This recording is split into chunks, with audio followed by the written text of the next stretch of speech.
২৪তম ঢাকা আন্তর্জাতিক চলচ্চিত্র উৎসবে সপ্তম দিনে প্রদর্শিত হলো দ্য ইউনিভার্সিটি অব চাংখারপুল চলচ্চিত্রের প্রিমিয়ার শো। এই আয়োজনে অংশ নেন সিনেমাটির কলাকুশলীরা। ৯ দিনব্যাপী এই উৎসবের media partner channel I. Sultana হিমুর রিপোর্ট।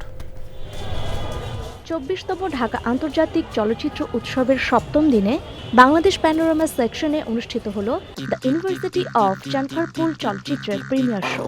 বাংলাদেশের সমসাময়িক বিশ্ববিদ্যালয়ের হল কালচার ও ছাত্র রাজনীতির বাস্তব চিত্রকে কেন্দ্র করে গড়ে উঠেছে সিনেমাটির গল্প।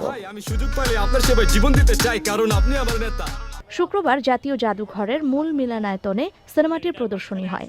বি টিম লিমিটেডের প্রযোজনায় সিনেমাটি নির্মাণ করেছেন আকাশ হক। ইউনিভার্সিটিতে একজন ছাত্র ভর্তি হয় সে পড়াশোনা করার জন্য, নিজেকে গড়ে তোলার জন্য, কিন্তু আমরা দেখি যে আসলে এখানে ছাত্র রাজনীতির নামে তাকে পড়াশোনা থেকে কিভাবে দূরে সরানো হয়।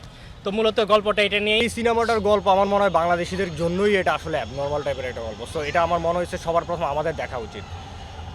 সো ঠিক ওই ভাবনা থেকে আমার ফার্স্ট প্রায়োরিটি ছিল এটা বানানোর পর সাথে সাথে যাতে আমরা দেখতে পারি। তারপরও রিলিজের পরও কিছু ফেস্টিভ্যালের অপশন থাকে, আমরা ওগুলোতে চেষ্টা করব। ৯ দিনব্যাপী এই আয়োজনের মিডিয়া পার্টনার চ্যানেল আই।